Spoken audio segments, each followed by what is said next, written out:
Welcome to the Eglinton Fire Station for day 2 of our very special event. I'm very pleased to be able to welcome Beck Phillips to the screen. Beck, thanks for coming in. Beck is the Fire Mitigation Officer for the Chifley Lithgow team. Beck, what does your job entail generally? My job entails working with bushfire hazard reduction, so writing plans to do burning to reduce bushfire risk in areas around our district. Also working with schools and people within the community for engaging them and helping them learn more about fire and being better prepared and better protected. Okay, and also Penny Packham.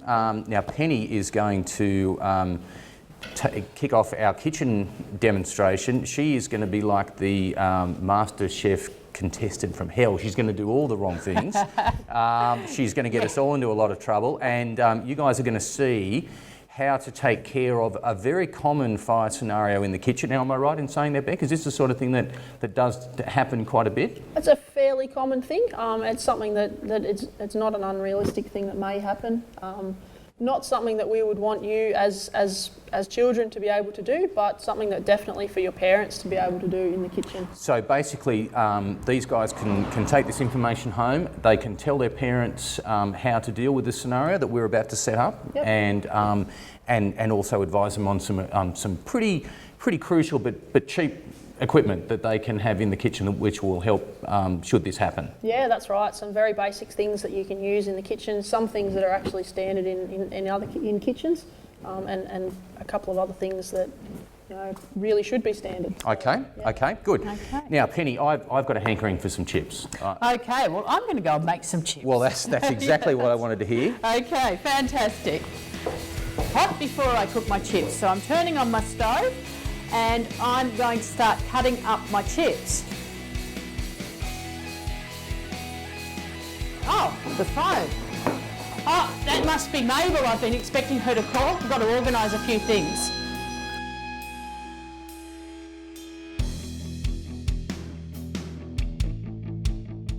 Oh my goodness, there's a fire. I've got to put that out. So a wet tea towel is a fantastic option. It's in every kitchen.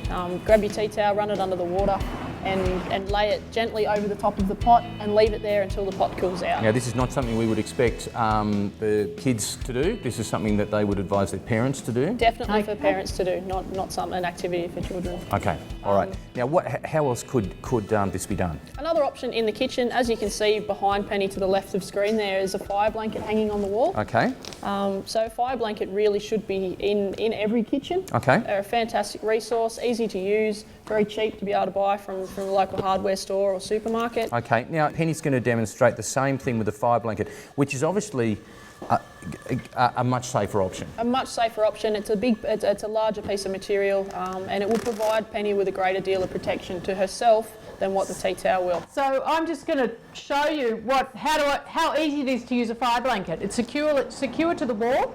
I'm going to open it up. I'm going to pull it out so that I've got the tabs. The tabs help protect my hands. I've got it round the wrong way. No, I've got a flap. Pull the flap over my hands so my hands are completely protected. This fire blanket is fireproof and it's going to put the fire out immediately. And out it goes.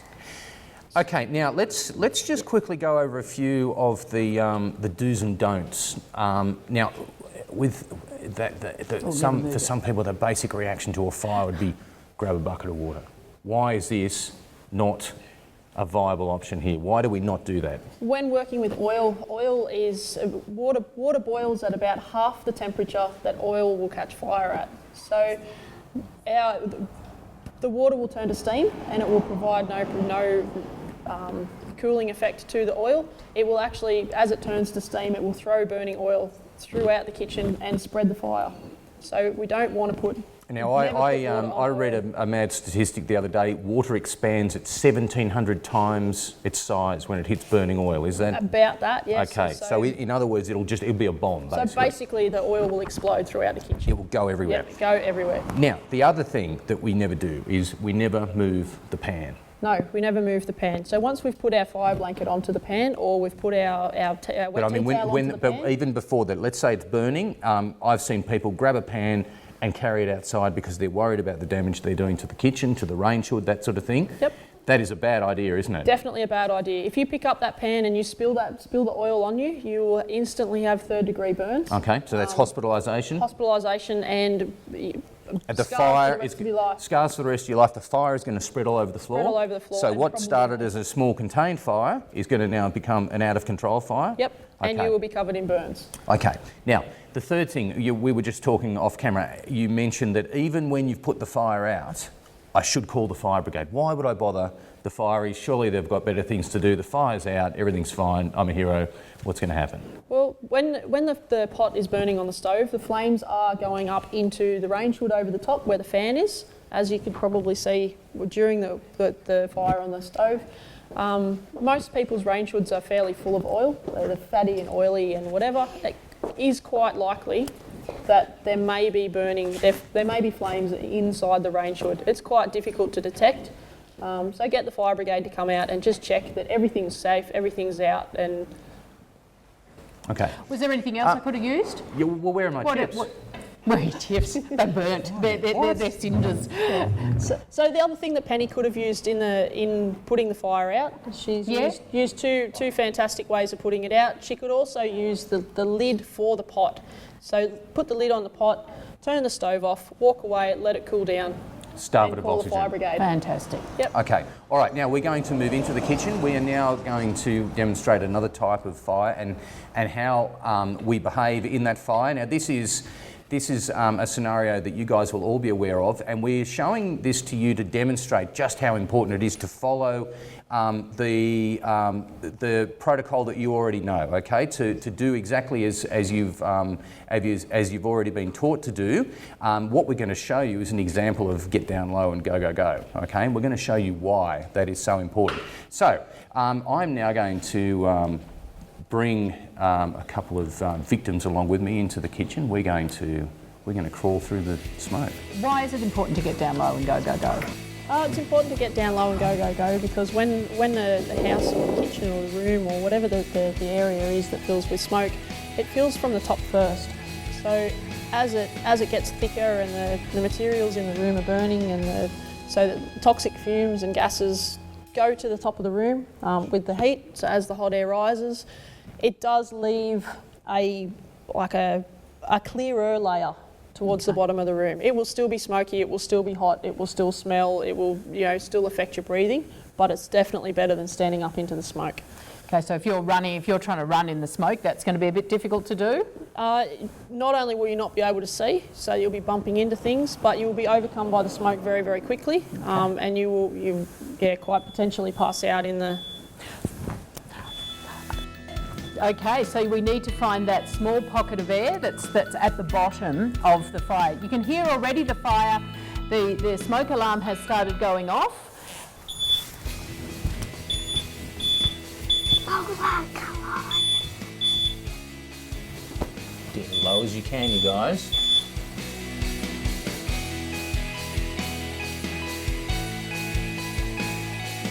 What's the air like down here? It's not so, it's thinner air so you can breathe better, Is it smoky?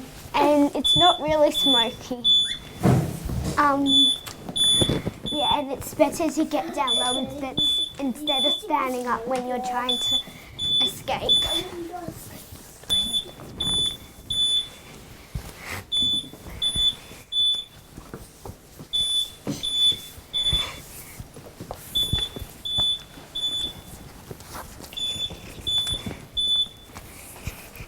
You're out safely. Yeah. What's the next thing that I think that they should do? What should What will actually you do happen after now? that? You've just left a burning building. Where are you going to go? To our meeting place, what's the letterbox? So Okay. now the meeting place for a lot of houses is the letterbox, but what's our meeting place? We live out in the bush. Our letterbox is about 5 miles away. Wing set, where's what's close to our house. So we made that So we're going to make for the nearest exit. We're going to get out. We're going to make sure that we're going to go to the meetings point, and we're going to make sure that everybody's there. Okay? And what else are you going to do? There's one more thing that might have to happen. Who's going to help you put out the fire? The fireman. So what are you going to do? What number are you going to call? Call 000. Now, given what we know about house fires, what is the number one thing that is going to save you from that sort of eventuality? What's the best thing I can make sure I have in my house? You may have heard, while the room was filling up with smoke, you may have heard the beeping noise in the background. Having a working smoke alarm or multiple working smoke alarms in your house is the best warning device that you can have to be able to help or hopefully wake you up from sleep. But even if you're in the house during the daytime, to warn you that there is fire in there. So if you're asleep, are you going to wake up from the smell of smoke necessarily? No, our sense of smell actually goes to sleep with us. It doesn't work while we're asleep. So we rely on our other senses, and being that the smoke alarm is quite loud, we rely on that to wake us up. Mm-hmm. Okay, now when you talk about a working smoke alarm, you're obviously wanting people to check the batteries in their smoke alarm pretty regularly. So we recommend that you check the battery at least once a month. So whether it's the first day of the month or the last day of the month, or however you as a family are able to remember to do that. Okay, so put it on the calendar. But the smoke alarm has a small button on it. Just grab a handle of a broom, push the button. As long as it goes off and beeps, then it's Some families use a memory trigger to replace the batteries, like someone's birthday or the daylight savings changing, or something that happens the same day every year. Yep. to remember to change the batteries. So we actually recommend, or coming into winter, so at the change of daylight savings coming into winter, to change the battery in your smoke alarm, and that's generally fairly well advertised as through the television and media, to be able to remind people to do that. Okay, now this is another thing that the crew out there in the schools can actually do to help their parents, isn't it? I mean, parents lead very busy lives. If they remember that, if they see that ad, remind the parents. Yep. Because parents are fairly oblivious to ads, I find, being one. But if the students were to remind the parents, today's the day, let's check the batteries in the smoke alarm, in the fire alarm. Yep. I have heard that some people take the batteries out because the smoke alarms can sometimes go off and become annoying. Is that something that shouldn't be done? No. We should remind our parents not to do that? Definitely not a good idea. If you do have a smoke alarm somewhere close to the kitchen and it's regularly going off, it may just be an idea to move the smoke alarm rather than take the battery out of it. So move it to a place where it's not going to be affected by the kitchen. Okay, well, as a starting point, so yesterday you would have gone through the preparations and stuff around the home and whatever in relation to bushfire or flood. In relation to bushfire, we have our document called the Bushfire Survival Plan. So this goes through preparing yourself and your family and your home for a fire if there was a bushfire in your area. It also goes through what we call our Leave Early plan or our Stay and Defend plan. So it goes through triggers, ideas that as a family, that you would come across. So it may be that if you were to lose power on a particular day, that you would leave early, or that mum or dad. Okay, now hang on 1 second. Let me stop you right there. Why would losing power mean I should leave early? Well, losing power may mean that you would lose your water. If you've got an electric water pump at home, you may lose water. You may not then have access to water to be able to defend your home if fire was to approach. You may also leave if mum or dad was going to be away from home. Would mean that you've reduced you didn't feel capacity safe. to be Yes. able to. Yep.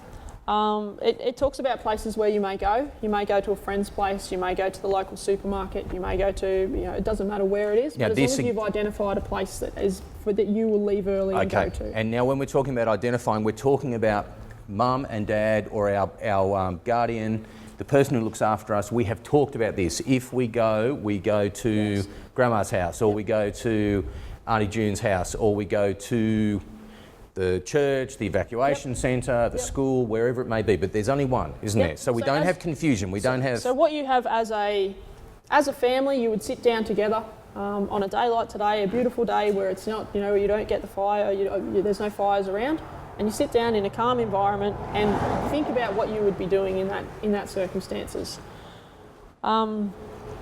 You talk about how you will get there, what roads you will use, whether you would drive, whether you would walk, whether you take public transport. You talk about what you would take, so taking your emergency kit.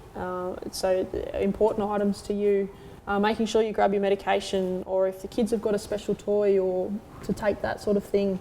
If you've got grandma or grandpa living with you, or you've got an infant in the house, making sure that you take all the items that would be required. Now again, this is the sort of thing that really needs to be nailed down early, isn't it? Yes, Because yes. If we're threatened with fire, we are not going to have time to grab the asthma puffer, the gluten-free muesli, all the things that we need. Every family's We different. should know Everybody where has. they are so that we can grab them quickly, Okay. to be able to add to our main emergency Okay, kit. but our main emergency kit we've already prepared earlier, haven't It we? should be prepared earlier, yes. Okay, and we'll go through that in a minute just to identify. We went through it yesterday. Yep. We're going to go through it again with you today. Yep. Just to identify all the things we're going to have. Yep. And why. Okay. Okay. And so once we've left, it identifies who we should tell. So if we've left our house and there is fires in the area and we don't tell anybody, people are going to go looking for us in our home. So if we can tell our neighbours, or we can tell our grandparents, or whoever we've identified as the person who needs to know about it, we let them know so that they know that we are safe. Okay, because otherwise you're putting them in danger, aren't they? They That's come to your correct. house, They come you're not looking for answering the us. phone, they're thinking, oh my God, something's gone wrong. Yep. Okay. Yep. Right. So then we have a backup plan. So if we for some reason aren't able to leave early, our backup plan would be that we would take shelter at home, or it doesn't matter what it is. It's whatever's suitable to you as a family. Mm-hmm. Or we can go through our stay and defend plan. So the stay and defend plan. Now this is often plan B, isn't it? So we're talking about two different plans here. We Yep. either leave early, Yep. in which case we've got all our stuff, we've gone. Okay. If we can't leave early, now what are some of the things that might prevent us from leaving early? Well, we may have road closures. The fire might have actually moved faster, and it has closed roads. It could be that. Could be something the as simple as the car's broken down. I was just going to say so you're not flat actually battery. allowed to leave. Okay. So then it goes through information like what we will do as the fire approaches. So we'll do last minute preparations. So making sure that we've got our garden hoses ready, we've got access to water. We will fill our gutters if we can, close all windows and make sure our pets are secure. Once the fire arrives, we'll be taking shelter inside, Okay. preferably in a bathroom, because there's less combustible material, so less things to burn in a bathroom if the house was to. I've gone inside. I'm closing all the doors. Closing all the doors behind you. internal doors as well. Like, Yep. so every door is closed. Yep. The curtains are closed. Curtains closed. Windows are closed. Windows closed, and then we're keeping away from doors and windows while we're inside the house. Okay. So if the fire was to approach and was to impact the house, there is a likelihood or a possibility that the windows could be Cracked doors. cracked. Yep. Cracked. Okay. And we don't want it to be near breaking windows. Okay. Or where fire is going to be coming through. So once the fire's passed, then we'll be looking for spot fires, using our garden hoses or our buckets of water and putting them out. Okay. We'll also be making sure that we're letting people know that we are okay. Okay.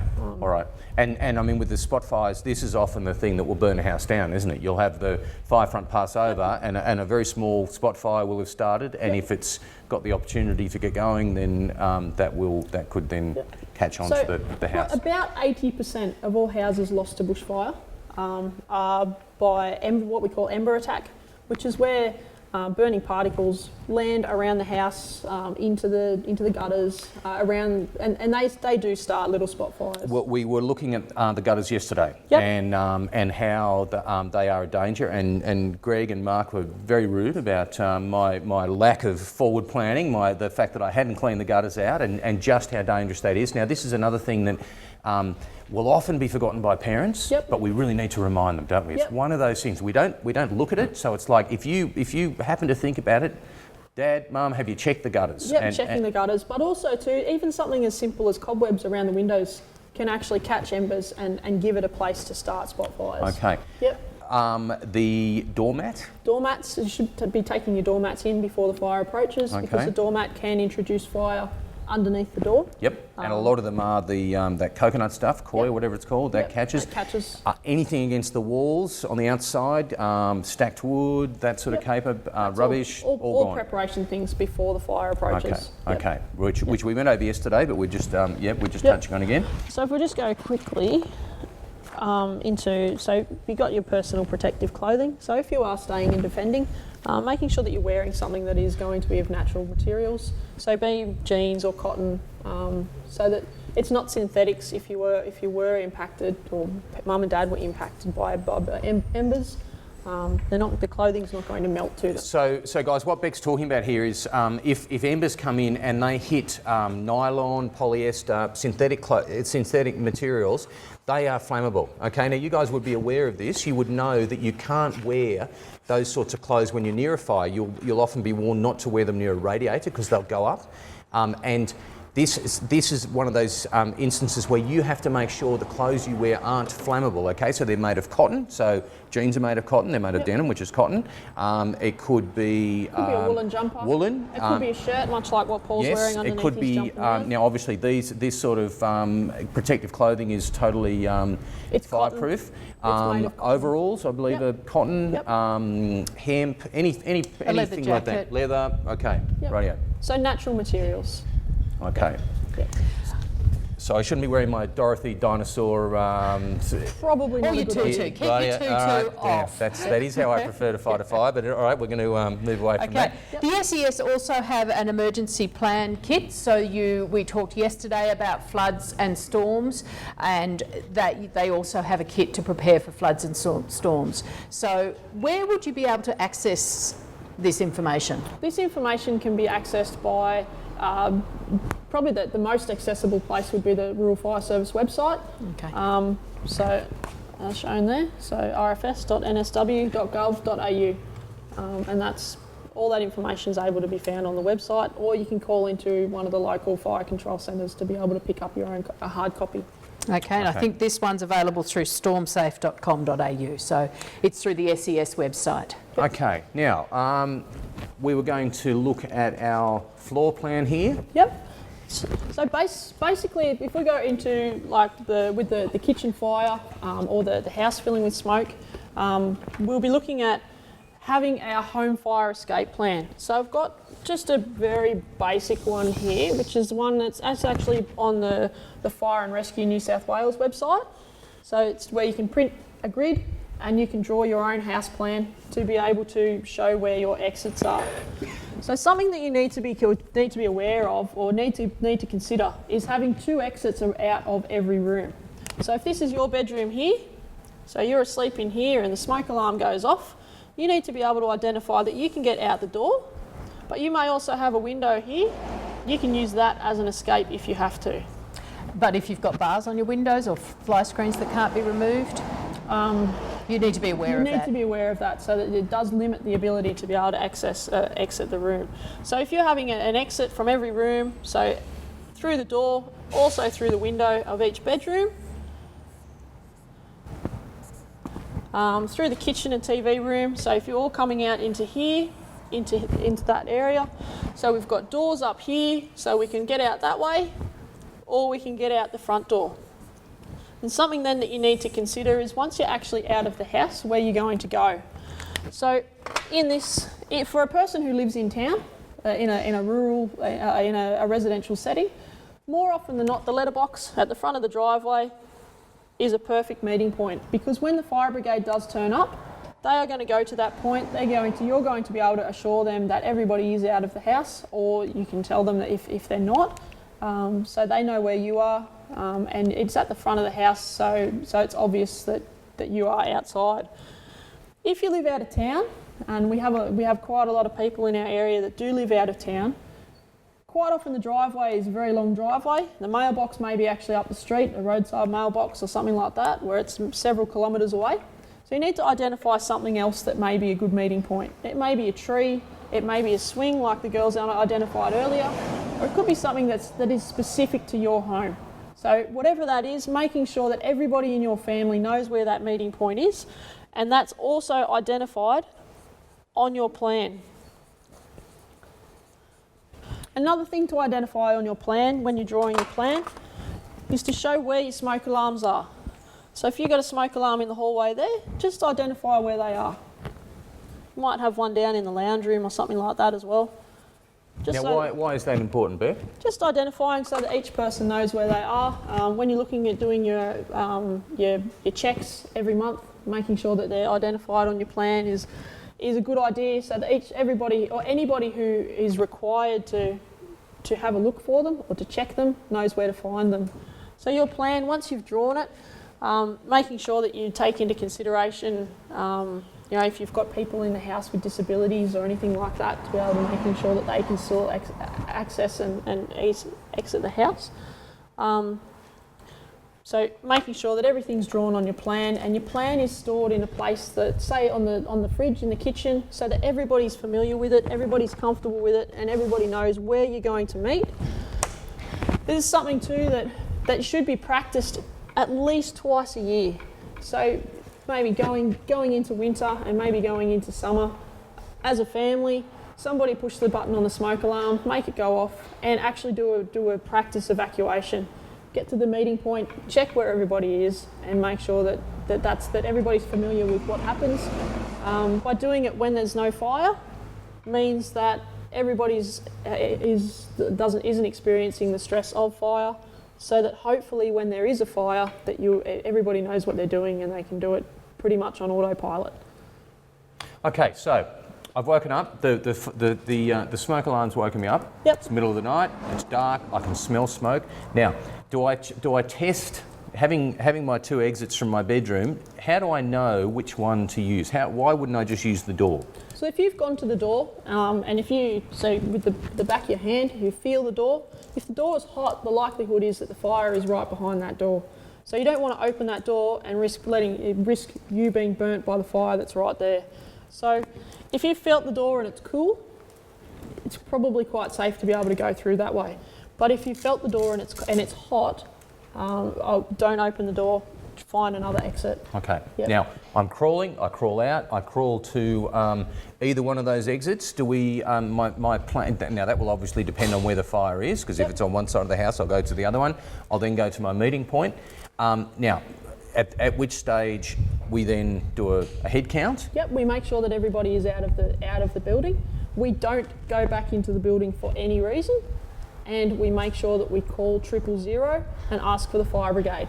And what information do we need to know when we call 000? Basically, we're asking for the fire brigade as there is a fire in our house. We need to let them know our address and our nearest cross street if we can, and that way then they can find us fairly easily. Okay, and the name as well, your family name, in case they have difficulty, if somebody's got the address wrong, or if there's some confusion. Name and contact number, if the call was to drop out or something like that, or they needed to make contact back with you to get more information. Okay.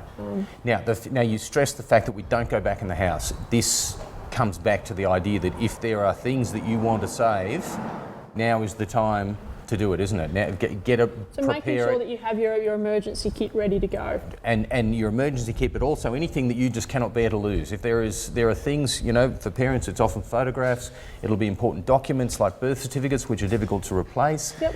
That sort of thing. This is one of those things we need to prepare in advance, isn't it? Because we cannot go back in and save that bear, can we? That's correct. So something like that with the preparations, it's definitely a good idea. If you've got important documents or if you've got important photos inside your house, store a copy at a friend's place.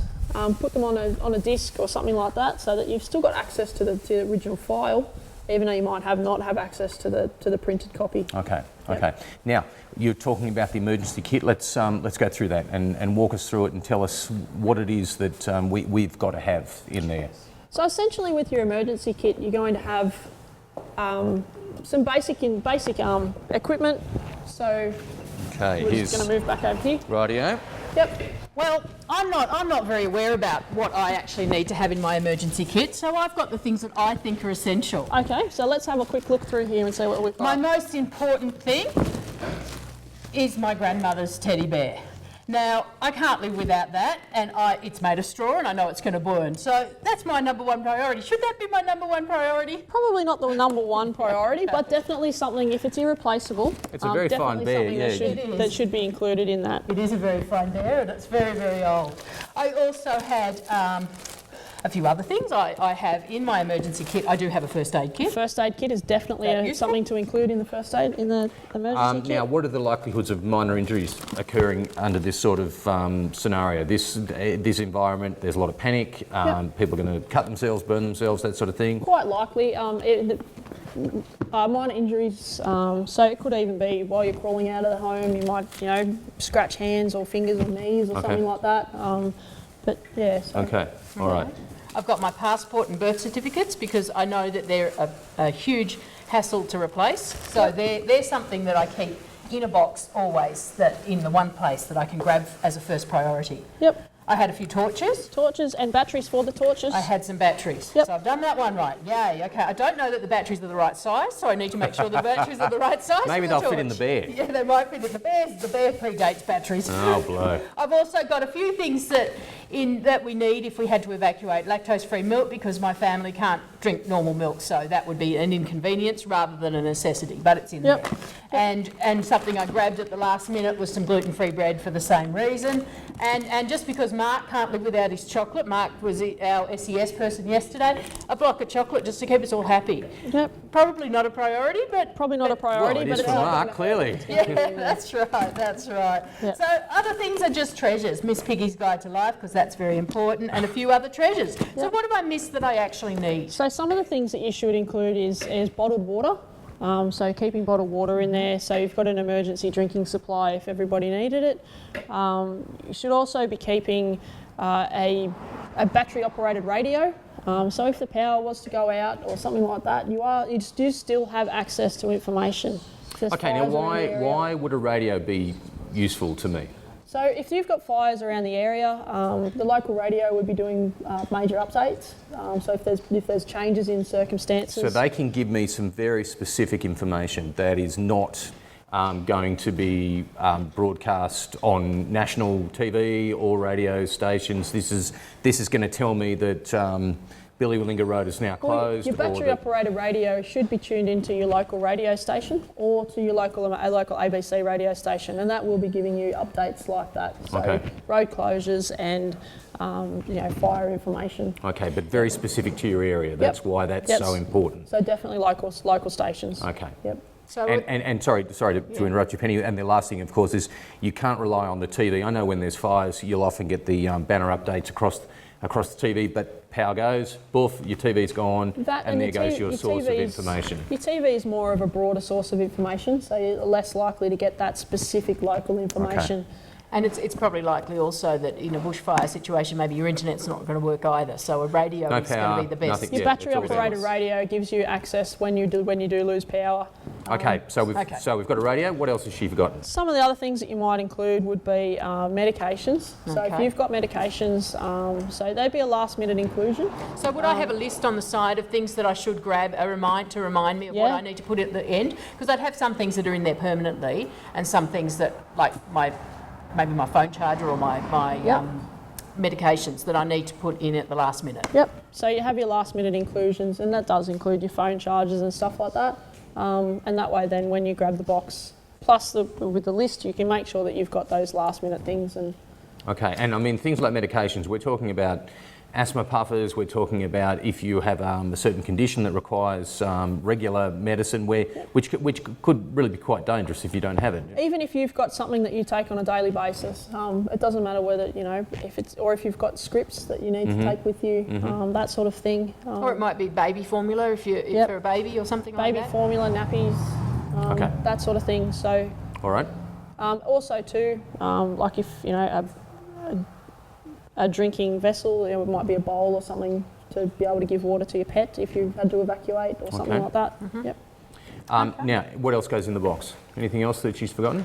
Well, is there a list in the bushfire survival plan that would be able to tell you what you need in your evacuation, in your sort of box, emergency box? There would be, yep. Okay. There's a list in there. But we've got the big ones, haven't we? Water, first aid kit, radio, medications, torch, batteries.